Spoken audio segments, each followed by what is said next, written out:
الحمد لله رب العالمين نحمده سبحانه وتعالى أن جعلنا مسلمين مؤمنين. نسأل الله المولى العلي العظيم أن يتم علينا هذه النعمة فنلقاه بها يوم الدين، يوم لا ينفع مال ولا بنون إلا من أتى الله بقلب سليم.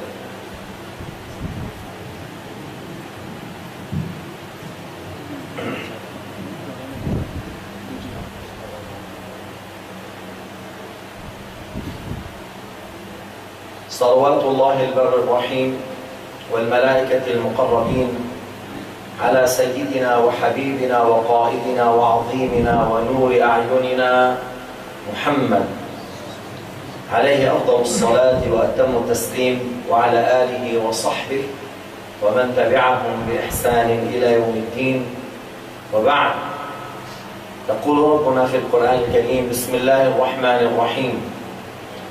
لقد جاءكم رسول من أنفسكم عزيز عليه ما عنتم حريص عليكم بالمؤمنين رؤوف رحيم.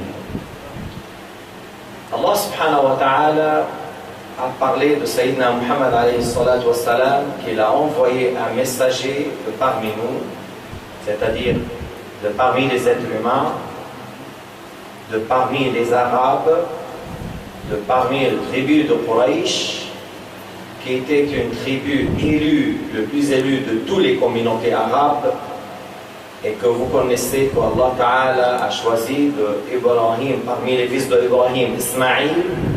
Le fils Ismaïl, il a choisi et élu Kinana. De Kinana, il a élu Quraysh. De Quraysh, il a élu Bani Hashim. Et de Bani Hashim, il a élu Sayyidina Muhammad alayhi salatu wassalam. لقد جاءكم رسول من أنفسكم عزيز عليه ما عنتم. C'est-à-dire, ça le touche. Si vous seriez éprouvé, touché par un mal, le Nabi alayhi salatu wassalam, ça la touche. Jusqu'à que Sayyidina Muhammad alayhi salatu wassalam a dit: Hayati khayrun lakum wa mamati khayrun lakum. Tuhdithuna wa yuhdath lakum. Durant ma vie est bénéfique et profitable pour vous. Vous faites des choses, vous avez besoin de savoir. Allah Ta'ala fait me révéler à ce sujet et je vous transmets. Maintenant, c'est-à-dire même après ma mort, je serai profitable et bénéfique pour vous.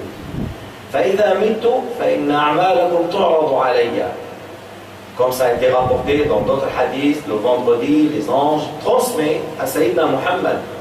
On expose à Sayyidina Muhammad alayhi salatu wassalam certaines choses qui ont été faites par sa umma. S'il trouve du bien, il loue Allah Ta'ala. S'il trouve autrement, il fait l'istighfar pour l'umma. C'est pour cela, si Sayyidina Muhammad fait l'istighfar pour nous, sans doute est profitable. Si Sayyidina Muhammad alayhi salatu wassalam, le meilleur de toutes les créatures, il demande à Allah Ta'ala l'istighfar pour sa umma, c'est quelque chose qui est bénéfique. Alors, ces gens-là, ils ont dit, mais An-Nabi, après sa mort, n'est pas profitable. Pour votre connaissance, le juge de la Mecque, Ahmad ibn Zayn Dehlan, 150 ans, il est mort avant. Et les juges de la Mecque, très connus dans le monde, les ulama de l'Hind, ils venaient chez lui pour le consulter, discuter pour certains écrits et livres. C'était un imam dans la langue arabe, dans le ilm al-din. Cet imam, il est contemporain avec ce mouvement sectaire qui était le fruit des Anglais, Hanver et Anglais. Alors, bref, il a dit, dans son livre Fitnatul Wahhabiyya, c'est-à-dire, c'est pas nouveau que nous, on parle et on dénonce la secte wahhabite, mais les ulama de la Mecque, lorsqu'il n'y avait pas ces gens-là qui gouvernent, on parle de l'Empire ottoman, et ces gens-là, ils cherchaient la fuite dans le désert. Il a dit que ces gens-là disent que Sayyidina Muhammad n'est pas profitable après sa mort. Il a dit sans doute, c'est de la mécréance. Al-kufr bil-ijma'. Al-kufr bil-ijma'. C'est par l'unanimité des ulama de l'islam. Allazi yaqul, celui qui dit Al-Nabi al-Karim n'est pas profitable après sa mort, kafirun bil-ijma'. Et le livre, il existe, on l'a, Fitnatul Wahhabiyya, cet imam, ce juge de la Mecque a dit cela. النبي الكريم عليه الصلاة والسلام حريص علينا. Il essaie de faire de tout son mieux pour la Ummah. حريص عليكم, pour leur bien. C'est pour cela, Nabi alayhi salatu wassalam, il a transmis ce qu'Allah Ta'ala lui a révélé. On lui a posé la question, pourquoi nous jeûnons le lundi? Pourquoi nous faisons jeûne lundi, jeudi? Jeudi, c'est parce que Sayyidina Muhammad alayhi salatu wassalam a dit, dans ce jour, les actes seront élevés, les anges les élèvent au ciel. Alors j'aime que mes actes seront élevés pendant que je jeûne. Ah, ça c'est pour le jeudi. Et le lundi, il a dit c'est un jour dans lequel je suis né. Et bien, Nabi alayhi salatu wassalam a glorifié le jour de la naissance. Mais celui alayhi salatu wassalam, on lui a posé pourquoi nous faisons le jeûne le jour du lundi. Et là, dans ce jour, je suis né et j'ai reçu la révélation dans ce jour. Alors nous faisons le jeûne. Lui-même, il faisait le jeûne lundi. Alors, Al-Nabi alayhi salatu wassalam a glorifié son jour. On trouve des gens à bas niveau, compréhension faible. Ils disent c'est bid'a de glorifier la célébration de Mawlid. C'est une vraiment faible. Maintenant, ils nous disent mais vous faites des choses que Al-Nabi Muhammad alayhi salatu wassalam n'a pas célébré Yawm al-Nabi, As-Sahaba n'ont pas célébré Yawm al-Nabi, As-Salaf al-Salih n'ont pas célébré Yawm al-Nabi. En Inde, on dit c'est les Indes, c'est le Pakistan qui font Yawm al-Nabi. Les Arabes ne font pas ça. J'étais en Afrique. En Afrique, ils disent c'est les Africains qui font Yawm al-Nabi. Les Arabes n'ont pas fait ça. Alors, en Inde, c'est les Indiens. En Afrique, les Africains. En Malaisie, c'est les Asiatiques. Alors, si on va encore en Australie, en Amérique, ah, c'est les hindous, oh, les Indiens rouges qui font. Ils essaient de cacher et dire les Arabes n'ont pas fait. En fait, c'est dans les pays arabes, Erbil, c'est dans les pays arabes qu'on a commencé à célébrer Yawm al-Nabi. Les grands hafiz, c'est des hafiz, Ibn Hajar al-Asqalani, As-Suyuti, Ibn al-Hayy, ces grands savants arabes qui ont confirmé, qui ont appuyé. Et pour vous dire qu'à la Mecque même, à Mecca même, que la maison où Sayyidina Muhammad alayhi salatu wassalam est né, c'est là où il y a aujourd'hui Maktaba. Il faut savoir l'histoire de cette Maktaba. C'est la maison de Al-Aqil. D'ailleurs, ils ont pris, une fois que Sayyidina Muhammad a quitté la Mecque, à Médine. Alors, Al-Aqil, ils ont occupé cette maison. Il a acheté cette maison, la mère de Haroun al-Rashid, Zubayda, a acheté cette maison par son argent et il a fait la place où Sayyidina Muhammad est mort, est né, pour faire masjid et faire salat dedans. Et ça, c'est très logique et confirmé avec Al-Sharia.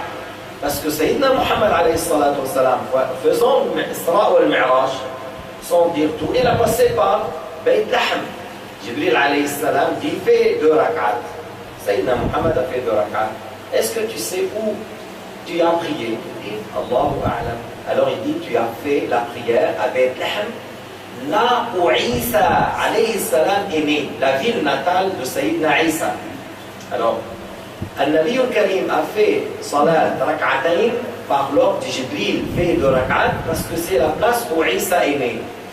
Alors lorsqu'on fait 2 rak'at, là où Sayyidina Muhammad est né, ça c'est clair, quelque chose de bien. L'endroit où Sayyidina Muhammad est né est plus élu. Il y a plus de baraka. Là où la place que Sayyidina Isa est né, pourquoi? Parce que c'est le maître de tous les messagers. Sayyidul Anbiya wal Mursalin. Qa'idul Ghurr al-Muhajjalin. Alors, au temps de Salaf, on parle de Haroun al-Rashid, la mère, c'est-à-dire à l'époque de l'imam Malik. On parle à l'époque de l'imam Malik, on est dans la période de Salaf. Elle a fait masjid, on fait salat rak'atayn huna. Allez, je dis, aujourd'hui, faire Umrah, faire Hajj, sortez de Muzdalifa, marchez un petit peu, vous allez trouver une bibliothèque, toute l'année fermée. Bibliothèque toute l'année fermée. Mais bibliothèque, on ouvre. Il n'y a pas une bibliothèque dans le monde fermée. Même en Amérique, vous allez trouver des livres islamiques dans les bibliothèques de Congrès. Vous allez trouver les livres d'Al-Sunnah dans la bibliothèque de Congrès. Tu ouvres, tu fermes, tu lis. Alors à la Mecque, Al-Maktaba de la Mecque fermée toute l'année. Alors j'ai vu un Africain. Qu'est-ce qu'il y a? Pourquoi il est fermé? Fermé. J'ai dit une bibliothèque fermée toute l'année. Une bibliothèque pour les livres islamiques, on ferme toute l'année. Celui-là, il sait. Les deux, il sait. Il sait quoi? Qu'un jour, les gens du Salaf ont fait une mosquée ici. Elle a acheté son argent et il a fait une mosquée. Et ça reste mosquée jusqu'à la fin du monde. Cet endroit reste mosquée jusqu'à la fin. On ne peut pas transformer une place mosquée, hôpital ou autre chose. Ça reste mosquée. Il faut laisser les gens prier. Alors, avant l'histoire de Yawm al-Nabi, Irbil, Al-Malik al-Muzaffar, avant, les ulama qui ont passé par la Mecque, ils ont dit l'habitude des gens à Mecca, lorsque c'est Rabi' al-Awwal, c'est pas le 12, tout le mois de Rabi' al-Awwal, on ouvre cette place et on rentre, on prie dedans, on fait de rak'at les gens. Et on ouvre la Kaaba, la porte de la Kaaba. Tu mets l'escalier, rentre et les gens prient dedans dans le mois de Rabi' al-Awwal. Alors, les musulmans depuis très longtemps glorifiaient ce mois, profitaient des places où il y a la baraka, là où Sayyidina Muhammad alayhi salatu wassalam est né et on fait 2 rak'at dedans. Alors en Afrique, revenons maintenant, ils ont dit, c'est les Arabes ne font pas ça, c'est les Africains. Alors je suis venu, on a fait le Maulid. Les frères là-bas, ils ont dit, mais les Arabes, il est venu, l'Arabe, il a fait le Maulid, il a dit c'est bid'a hasana, c'est une chose de bien.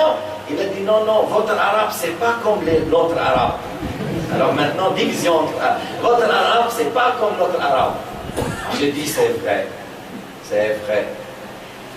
Votre Arabe, c'est-à-dire pour les Sunna, le Sunna wal Jama'a, votre Arabe, ça vient du Sham. Liban, Syrie, Palestine, c'est Sham. Et Al-Rasoul alayhi salatu wassalam a dit Allahumma barik bi yamanina wa shamina. On a dit wa najdina, là où leur arabe, najdina. Il a dit Allahumma barik bi yamanina wa shamina. On a dit Ya Rasulallah wa najdina. Il a dit 2 fois Allahumma barik bi yamanina. Après wa najdina, il a dit de la sorte le corne du diable. Alors c'est vrai, votre arabe ça vient des pays bénis. Et leur arabe, ça, là où il y a le corne du diable, là où le diable a pris là-bas une base. Est-ce que vous connaissez la région de Najd? Le hadith est juste rapporté par le Bukhari. À tel point, ces gens-là sont insolents envers Sayyidina Muhammad alayhi salatu wassalam. Lorsqu'on leur a dit pourquoi vous dites ça de Sayyidina Muhammad, ils ont dit c'est lui qui a commencé. Et ils ont dit c'est lui qui a commencé à déclarer la guerre contre nous. On parle pas de Kuffar Quraysh. On parle d'aujourd'hui. On a dit à ces gens-là, pourquoi vous êtes comme ça, vous vous comportez de cette manière avec le maître de tous les Anbiya? Ils ont dit, ils ont dit, Muhammad alayhi salatu wassalam a commencé l'animosité contre nous. Le Nabi alayhi salatu wassalam était contre les gens de la Mecque lorsqu'ils étaient sur shirk. Et vous continuez à avoir ce sentiment dans vos cœurs, ça veut dire quoi? Al-Nabi alayhi salatu wassalam, lorsqu'il a parlé de Najd, Al-Nabi yantiq bil-wahy, il parle de ce qui était révélé. Et c'est une chose qui va venir dans le futur. Qu'est-ce qui est sorti de Najd à part cette secte-là? Vous avez entendu de Daesh, ils tuent, ils égorgent, mais Daesh, c'est le fruit de qui? Il ne faut pas dire ils ont appris chez les soufis. Dès qu'ils rentrent dans une ville, ils égorgent les soufis. Les grands imams, les grands intelligents, les grands alims, ils les tuent. Mais Daesh, c'est l'idéologie de Ibn Abd al-Wahhab et Ibn Taymiyyah. Et pour vous rappeler, le même alim, Ahmad ibn Zayn al-Dahlan, juge de la Mecque, à la page 297, il parle, qu'est-ce qu'ils ont fait à al-Wahhabiyya 2 siècles en arrière dans la ville de Taïf. On sait maintenant, Daesh, qu'est-ce qu'elle fait? Tout le monde sait. En détail, on sait beaucoup de choses. Mais ces gens-là, lorsqu'ils ont rentré dans la ville à Taïf, À la page, j'ai dit le livre Tarikh Umara al-Balad al-Haram, l'histoire de la Mecque. Umara al-Balad al-Haram, l'histoire des princes qui ont gouverné la Mecque depuis longtemps jusqu'à son époque.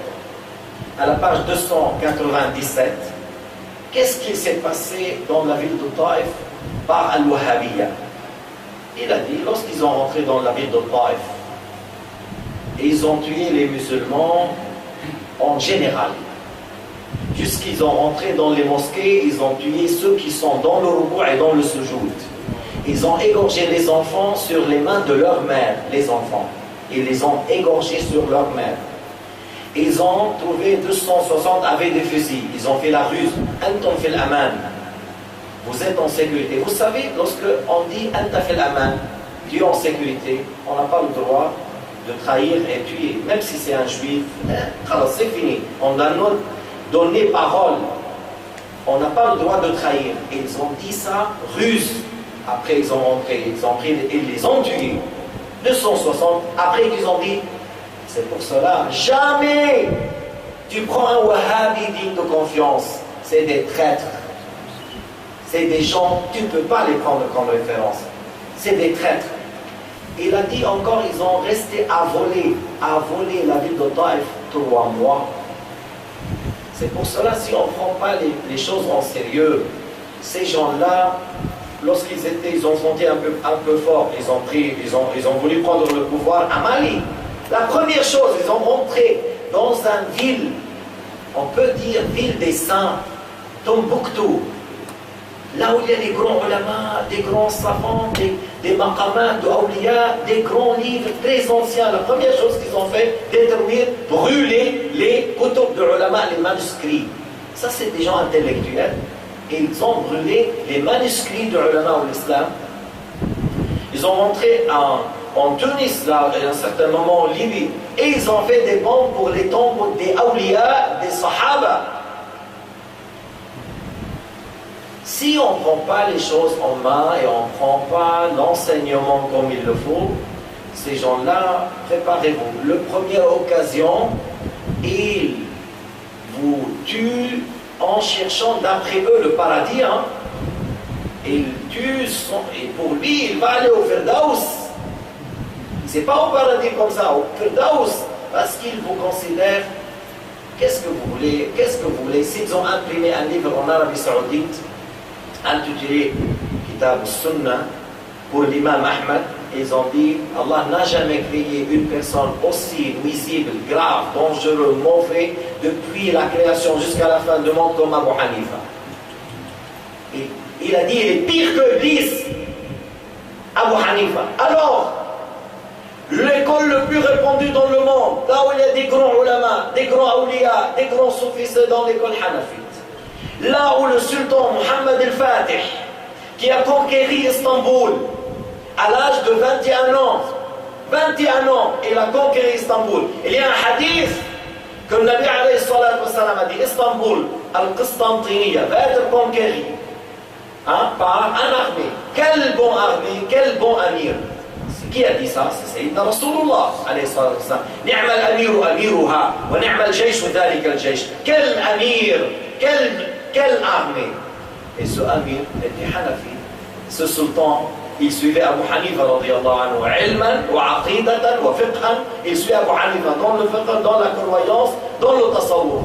Et l'imam qui était à son époque, qui s'appelle Arsham Seddin, qui lui a annoncé, tu rentres, tu prends victoire, après 50 ou 52 jours, après qu'il a rentré, comme il a dit ce wali, 52 jours, à telle place tu vas être, tu vas entendre un takbir, il a bien décrit comment ça va être la conquête d'Istanbul. Le sultan, il a dit à ce alim, qui est Hanafi, la joie, mon plaisir, mon bonheur de rencontrer un imam comme toi et de connaître est plus grand que ma joie et mon bonheur de conquérir Istanbul. Et ces gens-là, ils disent Abu Hanifa, dans le Kosovo, dans les villes balkaniques, ils disent Abu Jifa. Et ils disent, s'ils insultent Abu Hanifa, s'ils insultent les grands, et s'ils insultent Ali ibn Abi Talib, leur gourou, leur faux imam Ibn Taymiyyah, il dit pour l'imam Ali, il a fait la guerre pour le pouvoir. Il est une personne humiliée. Il a cherché le pouvoir et il ne l'a pas eu. On dit ça pour Sayyidina Ali ibn Abi Talib. Lorsqu'il est mort, Sayyidina Ali ibn Abi Talib avait comme héritage 7 dirhams. Ali ibn Abi Talib, il prend le farine d'orge avec l'eau et il le boit. Ali ibn Abi Talib, il dit de lui, c'est quelqu'un qui cherche le pouvoir. C'est pour cela cet homme-là, il est mort dans cet état. Il est orgueilleux, ostentateur. Les ulama l'ont déclaré kafir, il est mort dans la prison. Et on a bien parlé de Mawlid, je sais, et je vais clôturer à la fin un peu de Mawlid pour la sunna, de dire qu'est-ce qui s'est passé un peu. Mais il faut attirer l'attention sur l'aqida, n'est-ce pas? Qu'est-ce qui est comme différence entre Ahl Sunna wal Jama'a et le Wahhabiyya comme aqida? Al-Wahhabiyya, leur référence revient vers Ibn Taymiyyah. Ibn Taymiyyah, ses références revient vers un groupe égaré dans Al-Hanabila. Leur croyance référence à un égaré, très égaré, s'appelle Muhammad Mukarram, Al-Firqa Al-Karramiyya. De eux, ils ont dit Allah s'est établi, s'assoit sur le trône, il est un corps, il est une quantité. Mais Ibn Taymiyyah, il a dépassé ça. Il a un livre intitulé Talbis al-Jahmiyya, imprimé en Arabie Saoudite. Commentaire au début, ils ont dit ça, c'est le grand livre d'Ibn Taymiyyah, ça, c'est le livre de Ahl Sunnah, ça, c'est la dévoilé. Alors, ils louent et ils font des éloges pour le livre Talbis al-Jahmiyya. À la page 127, dans le livre là, ils disent c'est possible qu'Allah subhanahu wa ta'ala touche najasa, impureté, touche shayatin, touche les autres créatures, arsh, al-arsh, al-kursi, même al-najasa, même al-shayatin. Mais Allah ne touche pas ça parce que les diables sont maudits et la najasa, elle est loin. C'est pas parce que c'est pas logique, c'est pas valable selon la raison, c'est valable selon la raison de toucher najasa et de toucher shayatin, mais Allah le fait parce qu'ils sont loin, ils sont maudits. Yani, ces gens-là croient qu'il est un corps, il est assis sur le trône, il touche le trône. Mais s'il veut toucher najasa, shayatin, selon la raison, oui, valable. C'est la grande mécréance. Alors nous, il a voulu faire un débat, longue histoire. Mon fils a passé subha vers le Qabr al-Nabi, mon fils qui a 16 ans. Et puis après, il y avait un débat autour de lui. Ils m'ont dit, je suis venu intervenir. Alors, il a dit, on a pris subha de ton fils. J'ai dit, vous allez rendre compte le jour du jugement. On n'avait pas, dans l'islam, ça c'est bid'a, vous n'avez pas le droit. Il n'y a pas dans l'islam que si quelqu'un a fait ça, on arrache quelque chose qui appartient à lui. Ça c'est bid'a, ça c'est haram, ça c'est mon cas. Vous allez voir avec mon fils le jour du jugement. Tu n'as pas le droit, tu lui donnes. Parce que mon fils, tu le donnes.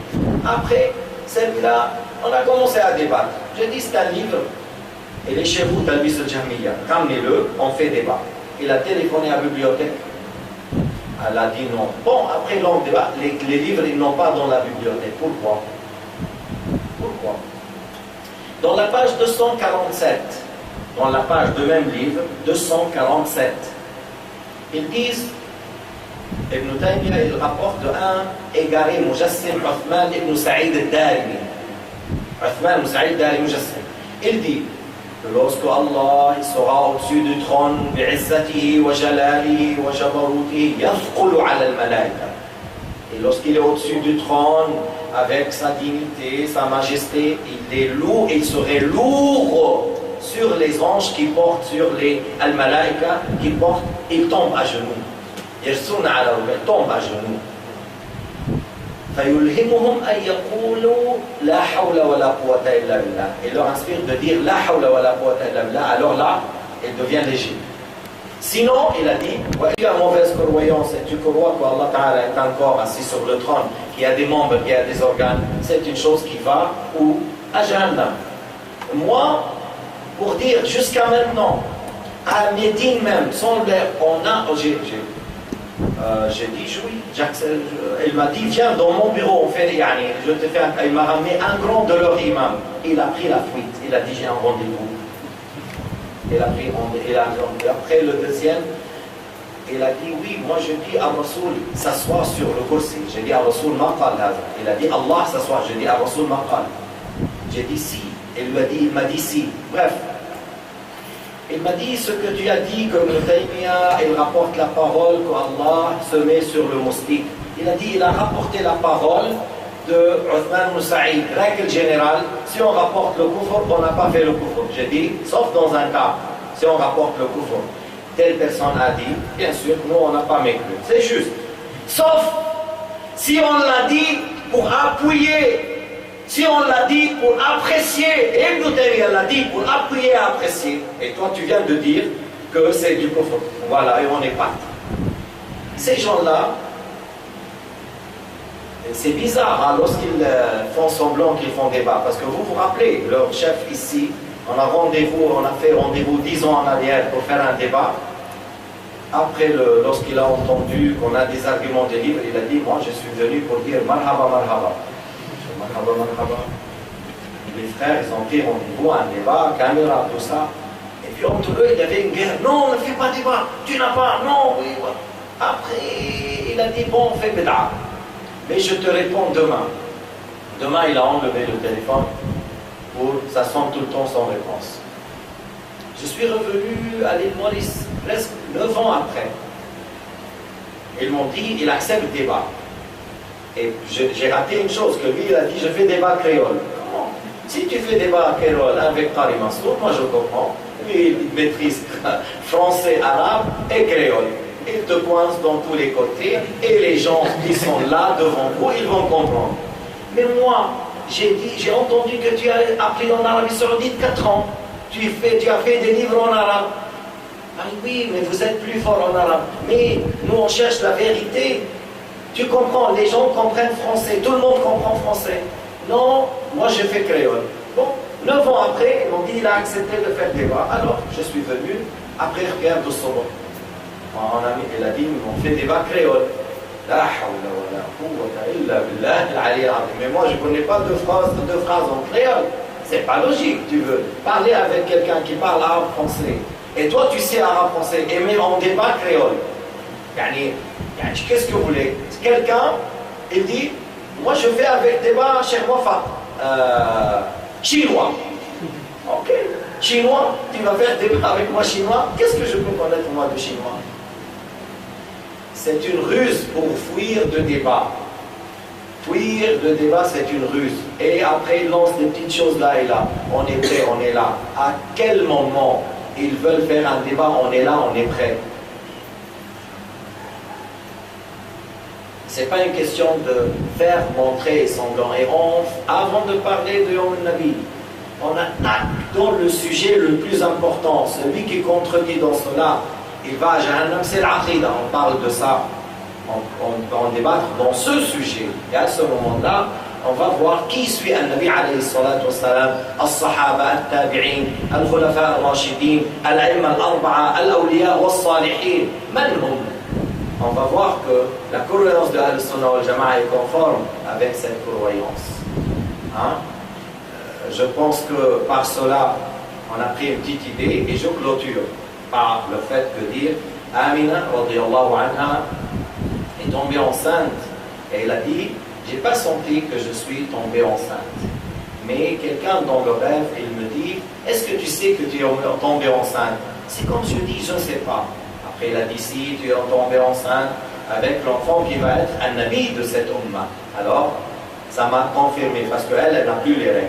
Après, elle dit, j'ai senti qu'elle n'est pas lourde, elle est légère dans mon ventre, contrairement à tous les autres enfants. Sayyidina Muhammad n'est pas lourd dans le ventre de sa mère. À l'accouchement, une lumière splendide qui sort avec lui, elle voit les châteaux dans la Jordanie. Et comment il est né en ayant les mains par terre, il regarde le ciel, enduit, circoncis, le kohl sur ses yeux, ce qui a impressionné son grand-père Abdul Muttalib. Et d'ailleurs, Halima Sa'diya, elle venait avec les autres femmes pour chercher des enfants pour allaiter, afin d'avoir un cadeau par la suite. Alors Halima a pris un Nabi al-Karim alayhi salatu wassalam, le sein où il n'y avait rien du lait, il y a en abondance. Sayyidina Muhammad a mangé, il a laissé quelque chose pour son frère pour manger. Après la chamelle dans la nuit, la chamelle de Halima Sa'diya qui n'a rien, son mari, il sort dans la nuit, elle trouve que le pis est plein du lait, il traite, il boit, il donne à son épouse, il donne tranquillement. Il a dit, je pense que tu as pris un enfant béni, et c'est juste. Parce que lorsqu'ils ont été aux régions de Bani Sa'ad, c'est la terre la plus aride sur terre, d'après Halima Sa'diya. Il dit, mes troupeaux reviennent le soir, je prends le lait en abondance. Les autres ne prennent pas une goutte. On dit, mais allez-y, là où il va Halima, allez, vos troupeaux là-bas. Ils n'ont rien, elle traite le lait en abondance. Alors, c'est pour cela, lorsqu'ils sont revenus après 2 ans, elle a fait tout pour le garder. Et il a resté chez elle 5 ans. Elle l'a remis suite à une histoire. À 6 ans, Amina est morte. Par la suite, qui a pris? C'est Abdul Muttalib jusqu'à 8 ans. Après, qui a pris? Abu Talib, le père de Sayyidina Ali. Pour vous dire, une fois, Sayyidina Muhammad, en étant jeune, il était avec Abu Talib. Abu Talib, il a dit, je te dis une chose, Muhammad. Il a dit quoi? J'ai très soif. J'ai peur pour ma personne. J'ai très soif. Il a dit, mon oncle, tu es soif. Il a passé vers la terre, il a tapé la terre et il a jailli de l'eau et lui a donné. Ça, c'est avant d'être prophète, alayhi salatu wassalam. Et ça s'appelle l'irhas. Ce qui est comme début, ce qu'on fait comme préparation, cet homme va avoir un grand événement. C'est pour cela, lorsqu'il était avec les enfants de Abu Talib, s'il mange avec eux, ils mangent très bien, ils sont rassasiés. S'il n'est pas avec eux, ils ont toujours faim. Alors il a remarqué, Abu Talib, c'est un enfant béni, il faut qu'il mange toujours avec mes enfants, et lui il le fait avec un grand plaisir, c'est son neveu, il l'aimait énormément. Sayyidina Muhammad est grandi avec le soin de Dieu, on l'a nommé l'honnête, parce qu'il n'a jamais menti, n'a jamais volé, n'a jamais trahi, n'a pas touché une femme injustement. Et qu'est-ce qu'on parle de son comportement? Il n'a jamais frappé un enfant ou un esclave ou une femme, sauf lorsqu'il est fi sabilillah, dans le jihad fi sabilillah. Il mangeait avec les serviteurs, les esclaves, il acceptait leur invitation. Si on met du vinaigre, il mange. Sayyidina Muhammad, elle écoute. Si une femme a une plainte, elle écoute. Sayyidina Muhammad, alayhi salatu wassalam, il passe les 2 tiers de la nuit en faisant la prière jusqu'à que ses pieds s'égonflent. Il est le plus beau de toutes les créatures. Si tu le vois, tu dis, on dirait c'est le soleil qui est là. Lorsqu'il parle, la lumière sort de sa bouche. Il est le plus beau de tous les prophètes et celui qui est la plus belle voix de tous les prophètes. Et parlons de sa générosité. Lorsque quelqu'un demande une aumône, il peut lui donner 1 kilo de viande, une brebis, il lui a donné un troupeau de brebis. Et là, God, il a dit, c'est un homme véridique. Un menteur ne fait pas ça. Il a dit, il faut embrasser l'islam, il faut rentrer. C'est un homme véridique. Parce qu'un menteur ne fait pas ça. Mais encore plus, il avait une da'wa mustajaba. Comme les autres anbiya. Les autres anbiya, ils ont demandé à da'wa, ta'ajjala kullu minhum da'wa, durant la vie, ils ont demandé. Mais Sayyidina Muhammad a retardé pour le jour dernier. Pourquoi? Afin d'intercéder pour nous. Regardez à quel point il pense à sa communauté. Et bien sûr, c'est un grand honneur qu'on est de la Ummah de Sayyidina Muhammad alayhi salatu wassalam. Et par remerciement, parce que Yom al-Nabi tout entier, c'est remercier Allah. Remercier Allah Ta'ala sur le fait qu'il a envoyé Sayyidina Muhammad alayhi salatu wassalam. Est-ce que vous connaissez que Moussa, pourquoi on fait le jeûne de Ashura? Parce que c'est dans lequel Allah a sauvé Moussa. Sayyidina Muhammad a dit, nous sommes prioritaires de Moussa. Nous aimons Moussa, nous sommes avec Moussa dans la même aqidah, pas vous. Il a ordonné aux musulmans de jeûner le jour de Ashura Muharram. Et il a dit, l'année prochaine, si je vais être vivant, je jeûne même Tasu'a. Pourquoi? Pour remercier Allah Ta'ala. Alors si Sayyidina Muhammad, il veut jeûner le jour de Ashura pour remercier Allah, le jour où Allah a sauvé Moussa et son peuple de Pharaon, nous ne faisons pas la glorification dans Yom al-Nabi en faisant as-salat ala nabi, al-Qur'an al-Karim, al-Qasida, on donne à manger aux gens, on fait dua. Lequel de ces choses est haram? Nous continuons à faire ça. Ce groupuscule ne célèbre pas le Yom al-Nabi. S'ils ne célèbrent et disent rien, nous on dit rien. Mais le fait de dire haram, bid'a, shirk, c'est là où il mérite qu'on met en garde contre lui. Contre eux. On dit vous êtes égarés par le fait de dire ça parce que vous avez considéré al-umma égaré. Non, c'est vous qui vous êtes égarés. Et pourquoi vous avez, on dirait, bouche bée comme un soulier dans vos bouches lorsque votre roi célèbre le jour de Yom Abdelaziz? Pourquoi les grands barbus, ils se taisent? Ils se taisent, mais dis-moi, la musique est halal et le Coran est haram? La musique avec les chanteurs, avec ça, Yom al-Janadriya. Yom al-Janadriya, ils ont sa fête, et la fête nationale. Pourquoi vous faites? C'est des choses que Nabi Muhammad n'a pas fait, les Sahaba n'ont pas fait. Mais si on fait Yom al-Nabi, on parle de Ilm al-Din, comme vous avez entendu. Qu'est-ce que vous avez entendu maintenant? Des centaines de questions bénéfiques, des centaines, pour ne pas dire des milliers. On sort, on a quelque chose à dire, à enseigner à nos enfants. Tout ça, c'est de Barakat al-Nabi, alayhi salatu wassalam, et Barakat al-Mawlid. Et dans certaines séances en Afrique, là où il y a des musulmans et non-musulmans, les non-musulmans, ils viennent écouter. Il y a des gens qui rentrent dans l'islam. Des centaines à Liberia. En Suisse, il y a des gens qui rentrent dans l'islam lorsqu'on parle de Sayyidina Muhammad, alayhi salatu wassalam. Mais ces gens-là sont vraiment, Allah subhanahu wa ta'ala les a privés de la barakat de Sayyidina Muhammad parce que à côté de Nabi alayhi salatu wassalam, vous manquez de respect, à côté de sa tombe. Qu'est-ce que vous voulez dire de ces gens-là? Allah Ta'ala a dit وَلَوْ أَنَّهُمْ إِذْ ظَلَمُوا أَنفُسَهُمْ جَاءُوكَ فَاسْتَغْفَرُوا اللَّهَ وَاسْتَغْفَرَ لَهُمُ الرَّسُولُ لَوَجَدُوا اللَّهَ تَوَّابًا رَحِيمًا. Parce qu'ils disent, il ne faut pas prendre wasita, il faut adorer Allah direct sans wasita. Mais pourquoi Allah a dit وَلَوْ أَنَّهُمْ إِذْ ظَلَمُوا أَنفُسَهُمْ جَاءُوكَ فَاسْتَغْفَرُوا اللَّهَ. Moi je peux dire dans ma maison, oh Allah, si tu obéis à toi, je demande à toi, pourquoi je vais... Allah, oh pardonne-moi, mais Allah nous a ordonné de demander à Sayyidina Muhammad qu'il fait dua pour nous. Ils disent, mais ça c'est lorsque le Nabi alayhi salatu salam est vivant. Et on dit, après sa mort, il est vivant dans sa tombe. Et où est dans l'ayah durant sa vie? Lorsqu'il est vivant, vous lui demandez, il n'y a pas ça. Il a dit, وَلَوْ أَنَّهُمْ إِذْ ظَلَمُوا أَنفُسَهُمْ جَاءُوكَ فَاسْتَغْفَرُوا اللَّهَ وَاسْتَغْفَرَ لَهُمُ الرَّسُولُ لَوَجَدُوا اللَّهَ تَوَّابًا رَحِيمًا. Et les musulmans, ils ont continué à faire ça. Et là, l'histoire de l'Utbi, c'est très célèbre, un bédouin, il a fait ça, il a demandé, il a cité l'ayah, il a lu des vers, des poésies, et il a dit, Ya Rasulallah, je suis venu pour demander à Allah Ta'ala le pardon, demande à Allah Ta'ala qu'il pardonne-moi. L'Utbi était à côté, il dort. Il a vu Sayyidina Muhammad, Ya Utbi, le Nabi alayhi salatu wasalam, du Utbi, va vers le bédouin, dit qu'Allah lui a pardonné.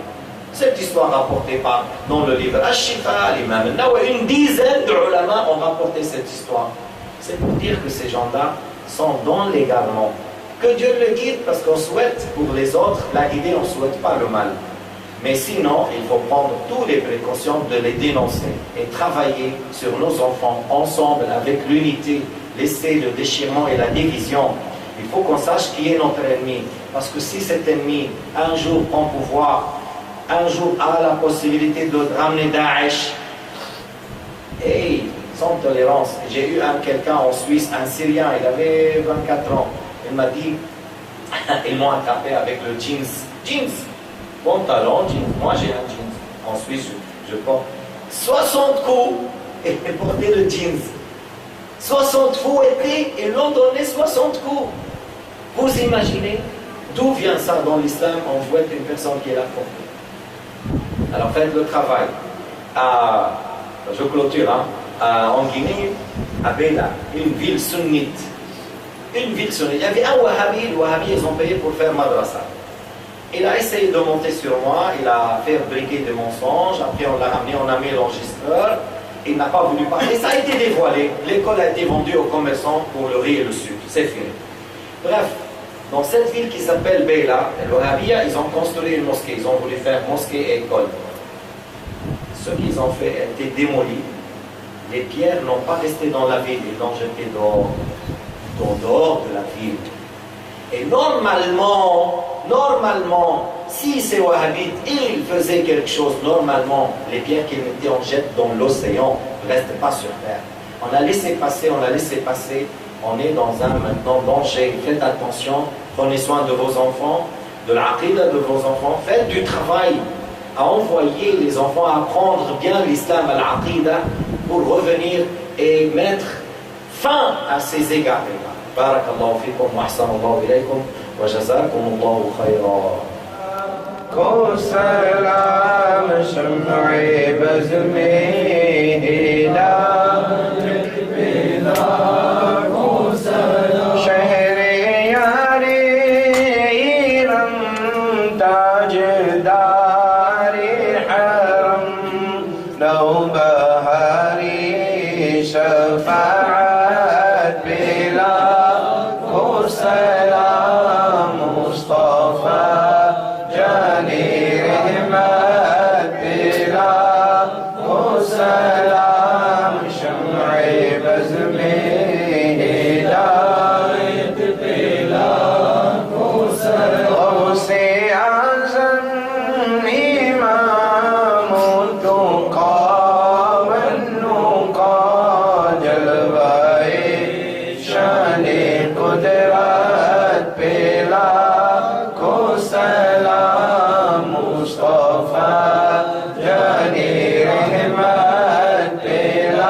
السلام عليك يا رسول الله الصلاة والسلام عليك يا حبيب الله الصلاة والسلام عليك يا شفيع المذنبين الصلاة والسلام عليك يا رحمة للعالمين. الفاتحة.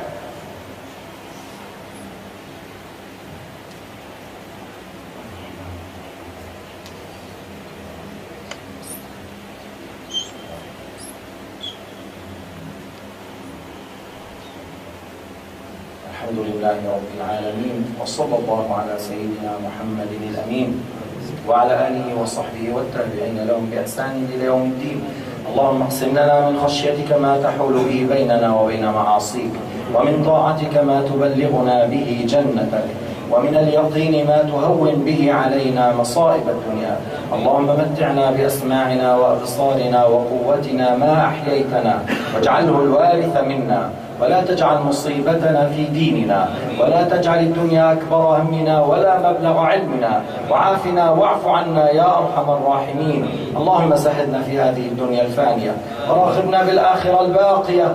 اللهم اختم بالباقيات الصالحات أعمالنا، واجعل أسعد أيامنا يوم لقاك، وارزقنا قلبا خاشعا ولسانا ذاكرا وجسدا على البلاء صابرا وعينا من خشيتك دامعة يا أرحم الراحمين. اللهم حبب إلينا الإيمان وزينه في قلوبنا، وكره إلينا الكفر والفسوق والعصيان. اللهم اجعل طاعتك عندنا ألذ من الطعام عند الجوع ومن الشراب عند الظمأ. اللهم إذا تنعم المتنعمون بالدنيا فاجعلنا ممن يتنعم بطاعتك. اللهم اجعل غفلة الناس لنا ذكرا. اللهم علمنا ما جهلنا وذكرنا ما نسينا، وانفعنا بما علمتنا وزدنا علما يا أرحم الراحمين. اللهم إنا نسألك ونتوجه إليك بنبينا محمد نبي الرحمة. يا محمد إنا نتوجه بك إلى ربنا في هذا الشهر الفضيل وفي هذه المناسبة أن يغفر لنا وأن يرحمنا وأن يميتنا على الإسلام، وأن يجيرنا من عذاب القبر ومن عذاب النيران. اللهم يا أرحم الراحمين عفوك ورضاك والجنة. اللهم يا أرحم الراحمين عفوك ورضاك والجنة. ارزقنا العافية، ارزقنا العفو والعافية وحسن الختام. ربنا آتنا في الدنيا حسنة وفي الآخرة حسنة وقنا عذاب النار. ربنا لا تزغ قلوبنا بعد إذ هديتنا، وهب لنا من لدنك رحمة إنك أنت الوهاب. والحمد لله رب العالمين. إن الله وملائكته يصلون على النبي. يا أيها الذين آمنوا صلوا عليه وسلموا تسليما.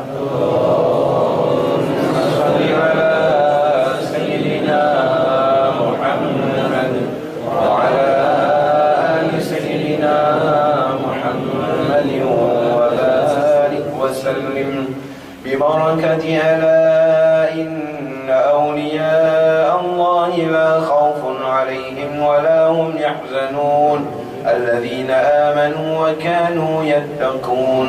وبفضل سبحان ربك رب العزة عما يصفون وسلام على المرسلين والحمد لله رب العالمين.